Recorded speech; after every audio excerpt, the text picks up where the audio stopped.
So kagaya nga po sa ina-expect natin mga idol, nagbunga nga ulit ang WBA welterweight champion na si Rolando Romero. Isang araw bago ang laban nito kay Teofimo Lopez Jr. Kung saan mga idol, kung matalo daw nito sa linggo si Teofimo Lopez Jr., magiging Hall of Fame daw siya ng boxing sports. Sinasabi ito na Romero mga boss. Dahil sinabi din ni Shakur ang bagay na to. Si Teofimo Lopez Jr. lang naman daw ang pinakamalakas na tinalo ni Shakur sa kanyang resume. Wala masasabi lang natin dito mga boss. Tila napaka-imposible naman talaga ang gustong mangyari ni Romero na maging Hall of Fame kaagad ito sa boxing sports. Hindi porke tinalo nito si Ryan Garcia at Lopez, kaagad ito maging Hall of Fame. Para sa ating mga idol, weak ang resume nito sa ganitong titulo. Tinalo kasi ito ni Tank Davis at Pitbull Cruz via knockout. Kahit nagalibay pa dito si Romero, na-dehydrated siya sa bakbakan na to. Okay lang sana mga idol kung isang legend ang nakatalo kay Romero, pero hindi naman mga legend si Tank Davis at Pitbull. Muntikan pa siya matalo kay Tatang Barroso sa edad na 41 anyos. Napaboran lang talaga si Romero sa bakbakan kaya ito nanalo. Pero kung makalaban mga idol na Romero ng ating pambansang kamaong Manny Pacquiao, malamang posible natin makonsidera si Romero bilang isang Hall of Fame. Si Pacman na lang talagang pag-asa ni Romero para magawa niya ang mga bagay na to. Isa kasi sa mga basehan para maging Hall of Fame ka,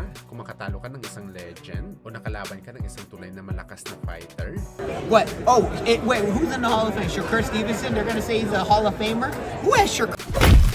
Sa kabilang banda naman mga idol, Cuadro Alas Casimero, nagpapiyaw sa kanyang posibleng makakalaban sa kanyang next fight na posibleng ganapin sa December. Ano yan ni Alas mga idol? Tatlo daw pinagpipilian nito na palagan, isang Japanese fighter, Mexican fighter at American fighter. Well kung tama to mga idol ang mga sinabi ni Alas, na ito talaga ang kanyang posibleng makalaban. Matik talaga mga boss kapag Hapones. Posible ang rematch nito kay Kiyonosuke Kamita. Kapag Mexicano naman, matik talaga na si Sebastian Hernandez. At yung American fighter mga idol ang hindi natin alam, pero tiyanta natin mga boss. Posible si Raiz Alim o di kaya si Ramon Cardenas sa makalaban ni Casimero. Ito ang malalakas na fighter sa 122 pounds na posible makaharap ni Casimero sa bakbakan.